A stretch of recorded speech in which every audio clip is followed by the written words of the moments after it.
Fala, jovens! Aqui é o Bruno Gouveia e tá começando mais um episódio de Cabeça de Lab, podcast do Luiza Labs do Magalu. No episódio de hoje, a gente vai responder uma porrada de perguntas que vocês mandaram pra gente no nosso Instagram. E, inclusive, se você não viu que a gente mandou isso, é porque você não segue a gente. E se você não segue a gente, tá na hora de seguir, né? Vai lá no Instagram, Cabeca de Lab, e é nóis, tamo lá. Outra coisa que eu vou pedir pra vocês agora, aqui no começo, segue a gente aqui na plataforma que você tá escutando, dá um follow aqui. Também, se você puder aí, e ajudar muito a gente, você escrever um reviewzinho aí pra gente, se a sua plataforma de podcast deixar, porque isso aí ajuda a gente a estar nas recomendações da galera lá, beleza? Bom, pra responder as perguntas aqui que vocês mandaram, tá toda a trupe aqui, toda a gangue está presente. E aí, galera, beleza? Aqui é a Ariadne e bora responder as perguntas e curiosidades. Salve, jovens! Aqui é o Diego Garcia e vamos ver essas perguntas que vocês mandaram pra nós. Oi, pessoal, aqui é a Milene e hoje a gente veio aí pra esclarecer algumas dúvidas que vocês mandaram pra gente. Boa, excelente, bora lá.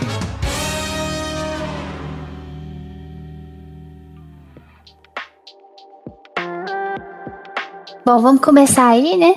A primeira pergunta foi: como iniciar em BI e a importância de uma padronização empresarial de DataVis? Acho que primeiro a gente pode responder aqui que é BI, né? BI eu posso estar falando besteira, tá? Nos termos técnicos, mas eu vou explicar o contexto de interpretação, porque daí fica mais tangível pra pessoa entender quando ela ouvir alguém falando. BI, basicamente, quando a gente fala disso, a pessoa quer dizer que é um lugar que ela vai conseguir ver dados da empresa, analisar e acompanhar painéis com métricas e estatística das coisas e etc. Então, é uma maneira de você visualizar dados. E, basicamente, quando a gente está nesse contexto de visualização de dados, a gente fala desse negócio de DataVis. E é exatamente isso, é visualização de dados. E, então, quando você fala de BI e DataVis, você está falando em como que você vai visualizar dados, né?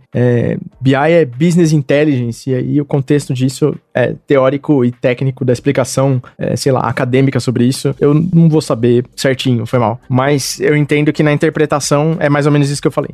Business Intelligence é basicamente ajudar nas decisões que a empresa vai tomar, né? Ele acaba sendo muito um guia nisso, baseado meio que em ações mais... analíticas?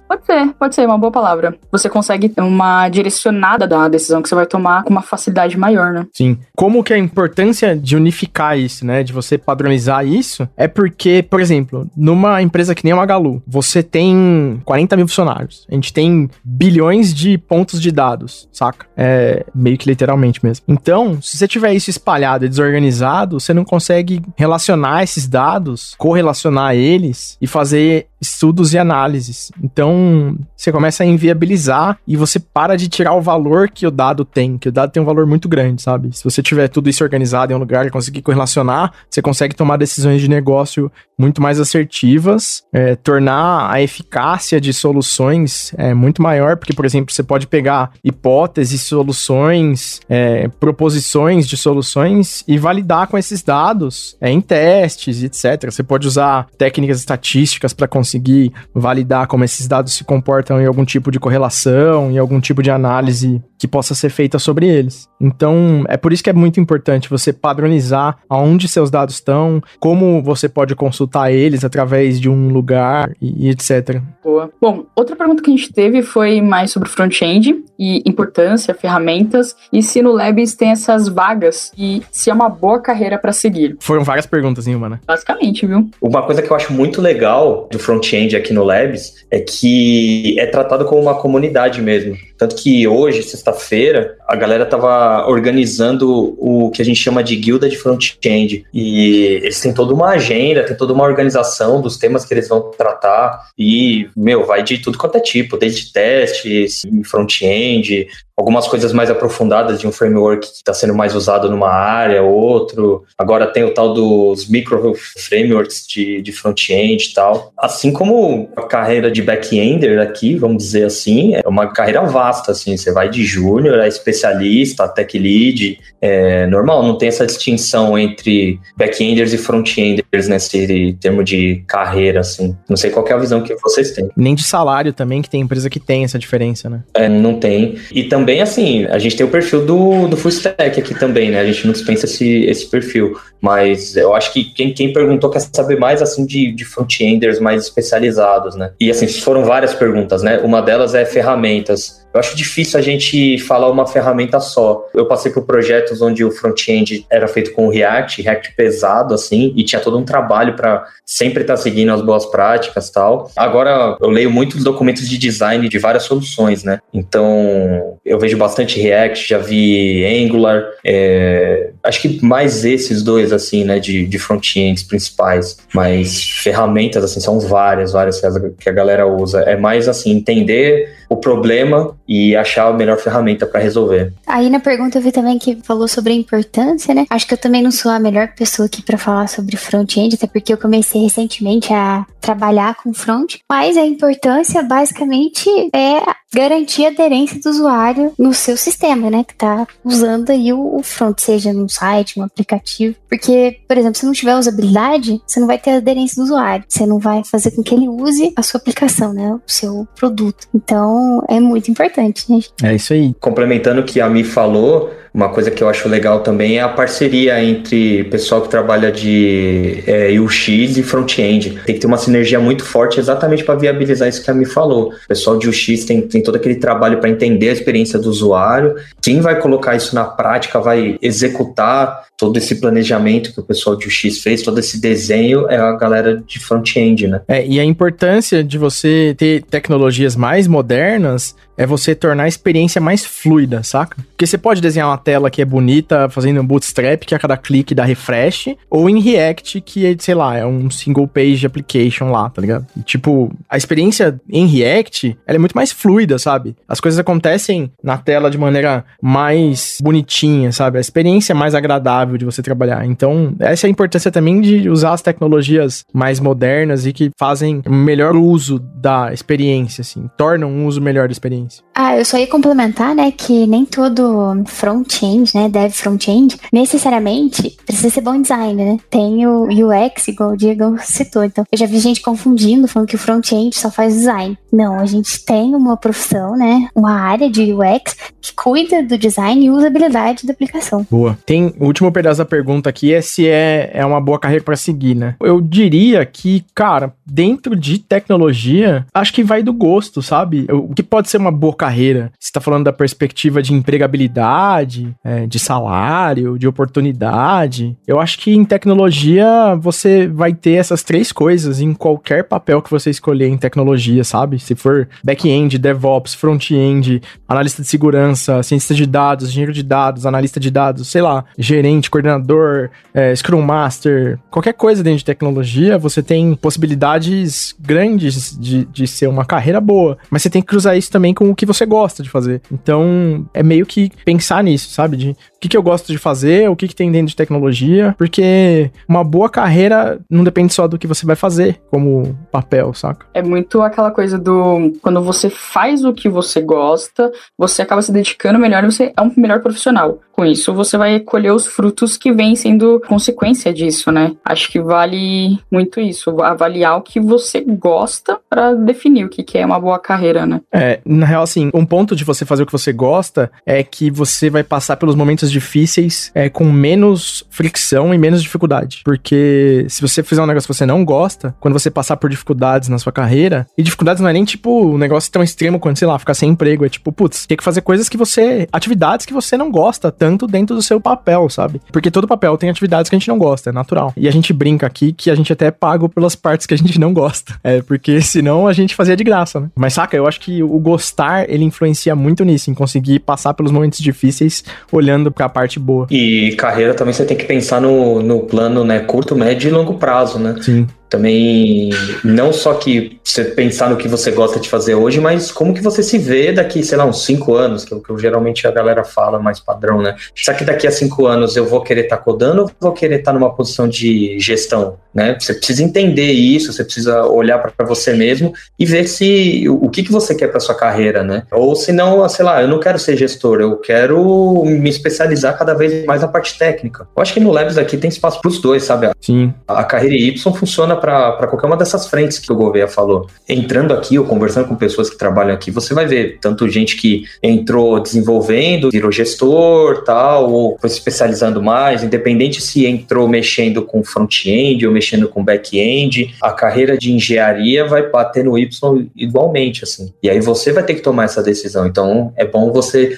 já ir pensando assim no seu futuro, porque carreira é uma coisa longínqua, né? Mas assim, dito isso, também dá pra você pivotar, né? Você não precisa fazer uma escolha e morrer com ela, né? Do resto da vida, assim. Claro. Eu acho que vale a pena testar os papéis também, né? Você não precisa necessariamente, sei lá, sair de um engenheiro de software sênior para um gerente ou um coordenador, por exemplo, e ficar nisso para sempre porque você fez essa escolha, né? Às vezes você pode até fazer um outro caminho mais suave, sei lá, você pega alguns trabalhos de mentor, já começa a entender melhor, tal, como desenvolver outros talentos, começa a se preocupar mais em fazer as pessoas que estão ao seu redor na equipe subir a barra dessas pessoas do que você ficar lá pegando os desafios legais, saca? Você descreveu minha carreira. Eu acho que a carreira de tecnologia, você tem várias oportunidades de experimentar esses extremos, assim. Sim, ela vai acontecendo e você vai experimentando, e aí você vai vendo o que você gosta ou não, né? O bom é isso, você consegue ter nessa experimentação, né? Boa.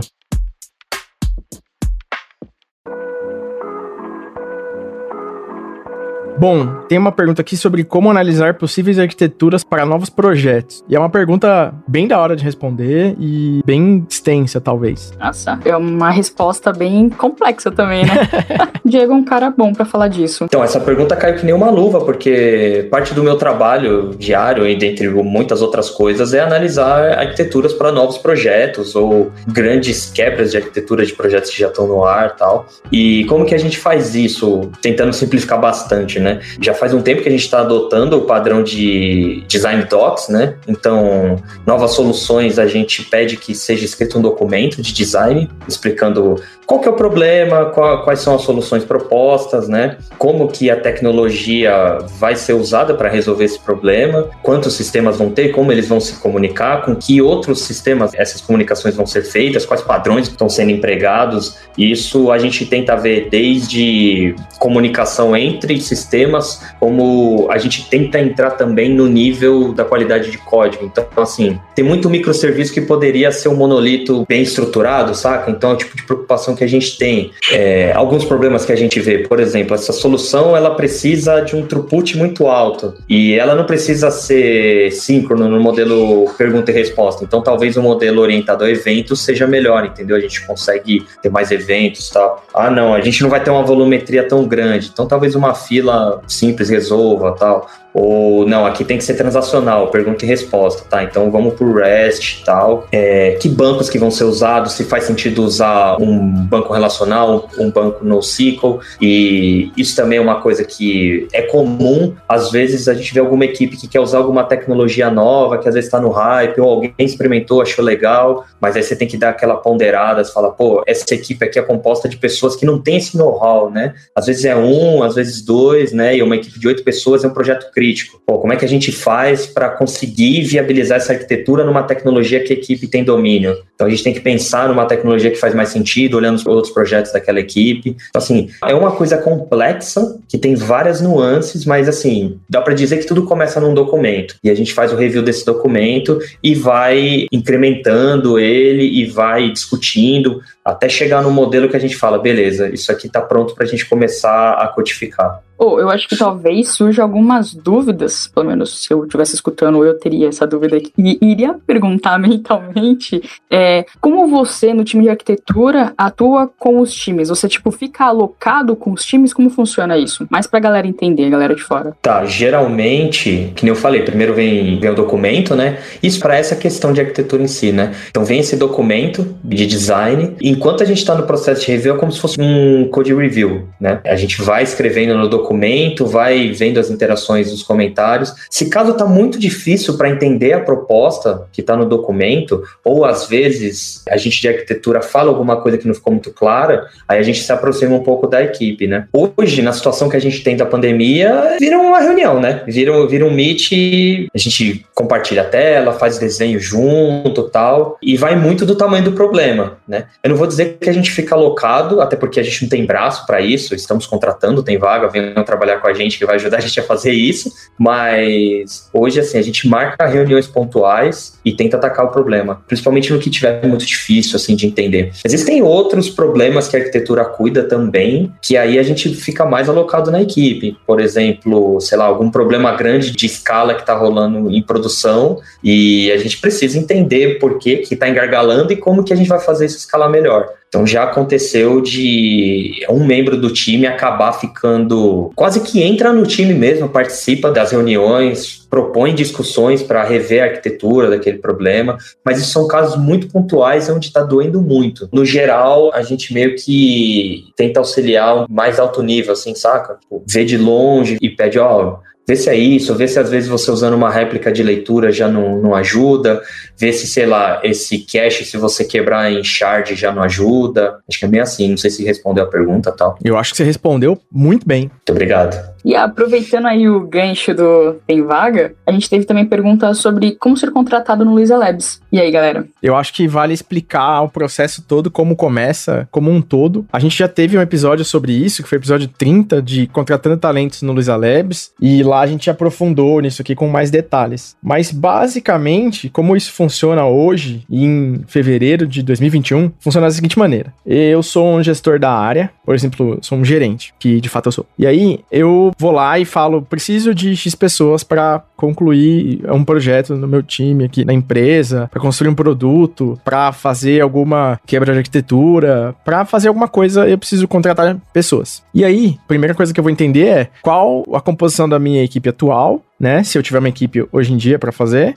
E se essa equipe já existir, eu preciso enxergar lá qual o perfil de todo mundo, né? Tem mais júnior, tem mais pleno, tem mais sênior. E aí, com base nessa análise, e aí a gente tem uma pirâmide, né? De como a gente pensa que deve ser uma organização no time, né? Você deve ter uma base de plenos, um meio de júnior e um topo de sênior. Porque daí você sempre vai ter gente subindo e descendo a pirâmide, assim. Você não vai ter gente parando embaixo e você não vai ter gente em cima e tal. Então, assim, tem uns esqueminhas pra gente saber o que é legal de a gente ter no time. A gente tenta sempre ter juniors no time. Eu, pelo menos, tento ter mais plenos do que juniors, porque precisa ter gente capacitada pra formar, né? Quem tá mais júnior. E eu tento ter alguns sêniors pra também elevar a barra técnica e de comportamento sobre responsabilidades e tudo mais. Então, identificando esses papéis, a gente abre um processo seletivo. E aí, a nossa via de regra é abrir um processo seletivo internamente. Depois que a gente abriu esse processo seletivo internamente, a gente vai avaliar quem se inscreveu, se as pessoas estão aptas a fazer a transição. E aí existem uma série de políticas internas para classificar essa aptidão ou não. Basicamente, se você está aqui dentro do Labs, você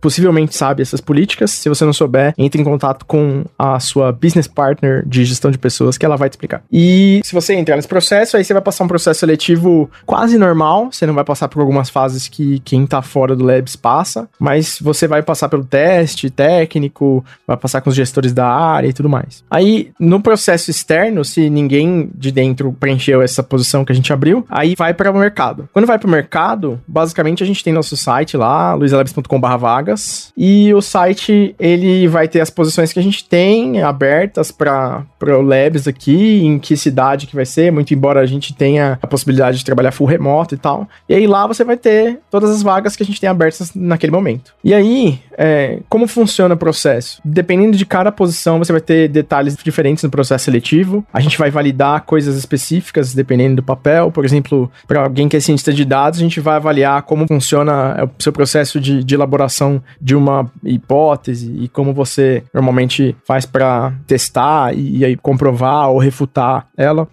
Ou se você for de produto, a gente vai querer saber um pouco mais de como você trabalharia para estruturar um produto, por exemplo, e como que você organizaria todo esse processo. E quando você é mais técnico em termos de código, obviamente a gente valida as coisas que estão mais próximas a essa área de código. Então, cada papel vai ter ali uma característica mais próxima técnica a ser avaliada. Então, basicamente, no processo seletivo você vai falar com várias pessoas também aqui dentro, e várias que eu digo são normalmente 3 fases, né? Você vai passar uma inicial, depois você vai falar com o primeiro grupo de pessoas, ou uma pessoa, e daí você vai falar de novo com o segundo grupo, ou uma pessoa de novo, e aí depois todo mundo que participou vai conversar e precisa existir um consenso. Todo mundo dando ok, basicamente você tá aprovado ou aprovada, e aí você vai fazer parte do nosso time aqui. Se por acaso você não for aprovado ou aprovada, aí o ideal é que você receba um feedback. E aí a gente até falou disso no episódio lá de Contratando Talentos, que é legal se você não receber um feedback e tomou uma negativa aqui, pra você pedir, porque é importante você saber por que você não passou no processo, para que você melhore, trabalhe alguma coisa,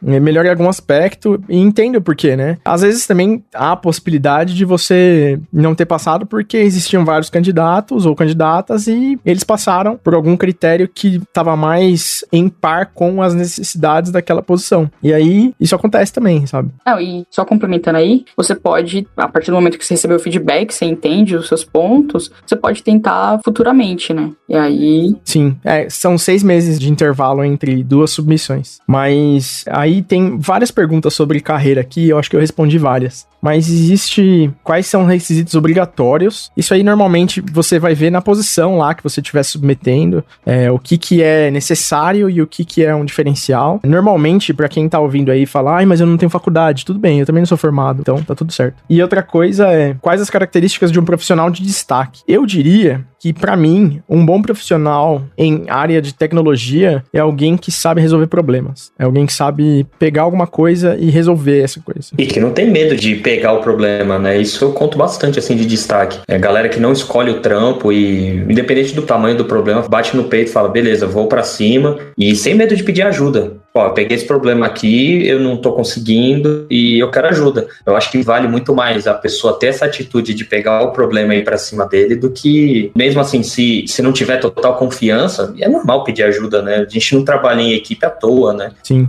Não é uma prova numa escola que você tem que fazer individual. Pelo contrário, é todo mundo pelo mesmo objetivo de fazer a empresa andar pra frente. Então, você não ter medo do problema, pra mim é muito destaque já. E muito dessa parte do não só pedir ajuda, mas também ajudar, né? Eu acho que o profissional de destaque, ele é muito colaborativo, né? Isso é uma das coisas que eu curto pra caramba, assim, no Luiza Labs, essa colaboração de todos. Sim. Eu vou dar um exemplo aqui, que é uma dica pra quem tem esse negócio do medo. Quando a gente tava lá atrás, em 2015, que a gente começou a desenvolver o primeiro projeto, que foi o berço do Marketplace, todo projeto que é o berço de alguma coisa com data determinada, ele vai ser odiado no futuro, tá? Então eu quero só dar esse spoiler pra vida de qualquer desenvolvedor ou desenvolvedora, porque isso é uma verdade em qualquer lugar que eu trabalhei. E aqui também. Mas assim, esses projetos, eles sempre são problemáticos porque a gente sempre faz eles com uma certa pressa. E aí a gente tem que tomar decisões difíceis. E assim, todo lugar é assim. A gente tem que quebrar uns ovos pra fazer algumas coisas nascerem e funcionar. Mas dito isso,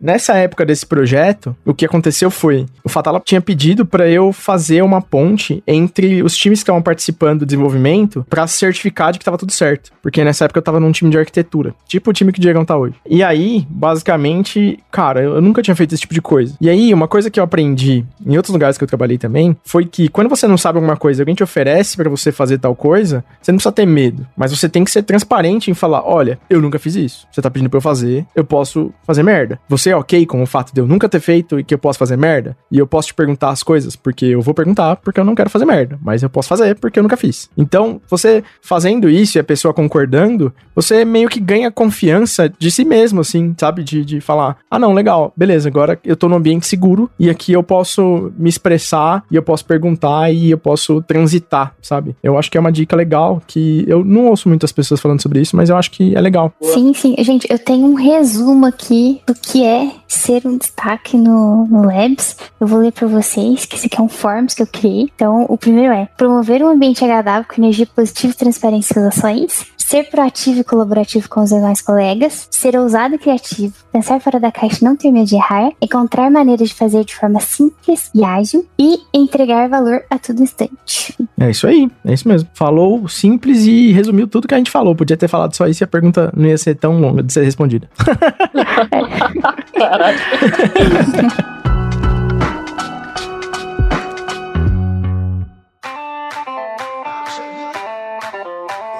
Bom, outra aqui que o Diegão já respondeu parcialmente na parte de front lá, mas eu acho que é uma pergunta longa também. Quais ferramentas de tecnologia que a gente usa aqui no dia a dia? Bom, respondendo essa pergunta, vou falar das principais ferramentas aí que eu uso, né? Acho que a principal aí é o STS, é o Spring Tool Suite. É uma ferramenta aí de desenvolvimento, para quem não conhece, né? Eu uso ela para mexer com a aplicação em Spring, né? Também uso o VS Code, que é o Visual Studio Code. E, acho que posso falar também o Git, né? A gente usa aí como gerenciador de versionamento de código. E comunicação, a gente usa o Slack.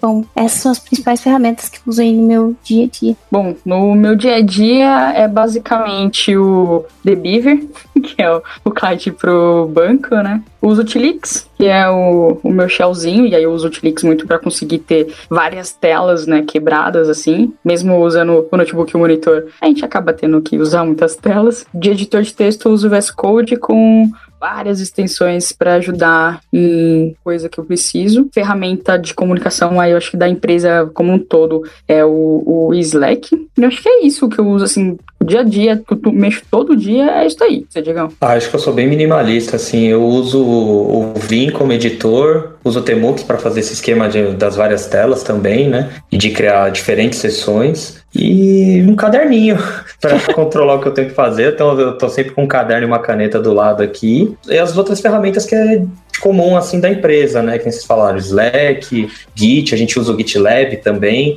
os projetos open source a gente deixa no GitHub, sei lá, tem uma aceitação melhor, tal, a galera tá mais acostumada, mas se você sentar assim do meu lado e me acompanhar no dia a dia, você vai ver o terminal, tela preta, com o Vim aberto numa tela e o Slack na outra, basicamente isso. Nossa, cara, quando eu era dev, quando eu codava, né, que era minha incumbência, minha função principal era codar, a gente usava o mesmo stack. Você lembra, Diego? Quando a gente trampava junto, era igualzinho. Lembro. Terminal, Slack, acabou. É isso. Simples assim. E o Tmux pra ficar fazendo SSH nas máquinas, quando a gente fazia ainda, né? É isso aí. E, putz, mas assim, hoje em dia, eu não codo mais, saca? E eu cheguei ao ponto de não codar mais tanto que eu nem trampo mais no Linux, tá ligado? Eu trampo no Windows. Porque assim, quando eu preciso fazer alguma coisa de código, normalmente é uma análise exploratória e um dataset. E aí, eu vou conectar no cluster do nosso Jupyter lá do Spark, sabe? Usando as coisas pra fazer as coisas no Lake e tal. E aí eu conecto e uso um Jupyter no Chrome. Então, se você falar pra mim o que você usa, eu vou falar Chrome. Eu trabalho no Chrome. Tudo que eu faço é no Chrome. Eu uso o Drive, o Meet, eu faço slide, eu faço reunião, controlo um monte de coisa em planilha. Basicamente é isso, sabe? A gente usa Swift Kanban bastante, que é tipo um Trello com esteroides. Assim, minha vida se resume ao Chrome hoje em dia e, claro, ao Slack, porque é nosso comunicador. Mas basicamente é isso. Faltou a gente falar do Confluence. A gente usa pra caramba também. É verdade, é verdade. Ah, boa. Eu falei bastante dos Design Docs, eles estão todos no Confluence. É verdade, é verdade. E na real também uso, cara, porque eu preciso consultar coisas de vários lugares, de vários times e tal. Então, assim, meu dia se resume ao Chrome, saca? Eu só tô com o Chrome aberto a maior parte do dia. O que é um problema, né? Porque o Chrome é fominha de memória, então... Bastante. Mas é isso, assim. Eu não tenho mais uma variedade muito grande, mas tem um lado positivo que é... Eu tenho tudo na nuvem, eu consigo trabalhar em qualquer computador. Ah, legal. Vamos pra próxima aí, gente. O Luiza Labs usa tecnologia de código aberto? Cara, eu vi essa pergunta e eu fiquei pensando assim, tentando lembrar coisas que a gente usa de código fechado. Eu sei que tem, né? Eu sei que tem um Oracle por aí, mas assim, cara, é muito raro, assim, no dia a dia é tudo open source que a gente usa, desde as linguagens até banco, é coisa pra caramba, assim, tipo, só citando algumas coisas, a gente usa Python, Java, Go, é tudo open source, né? A gente usa Kubernetes, a gente usa MySQL, Postgres, uma infinidade assim de tecnologias, frameworks. A grande verdade é que a gente sempre vai dar preferência para o código aberto, principalmente em frameworks. É incontável às vezes que a gente teve que abrir o código do framework e entender o que ele estava fazendo. Inclusive, nossa, cara, é comum a galera do Labs ficar abrindo o request para os frameworks que a gente usa. Isso é uma vantagem muito grande, assim. Nossa, é verdade. Agora você me lembrou vários momentos quando a gente trampava junto. E a gente produz também também alguma coisa de código aberto, né? A gente, assim, de fato é uma coisa que a gente está tentando evoluir como companhia. Eu gosto muito, sou muito entusiasta de código aberto, queria poder fazer mais. A gente tem alguns projetos muito legais que são de código aberto, estão lá no nosso GitHub/LuisaLabs, a galera pode dar uma olhada. Até quem mexe com Python, principalmente, tem uns que eu tô bem próximo agora, que vou dar um exemplo, o Ramos, se vocês forem lá LuisaLabs/Ramos no GitHub, é uma lib nossa de injeção de dependências, que a gente usa bastante nos projetos Python. Tem uma outra que chama Lazier, que é o Circuit Breaker, assim, vários. Bom, gente, e se a gente não respondeu a sua pergunta, envia pra gente ela de novo e a gente vai responder aí numa segunda gravação. Ah, mas eu vou mandar onde? Você pode mandar pra gente ou no Instagram, ou no Twitter, ou quando a gente abrir alguma caixinha aí de enquete nos nossos stories. É isso aí.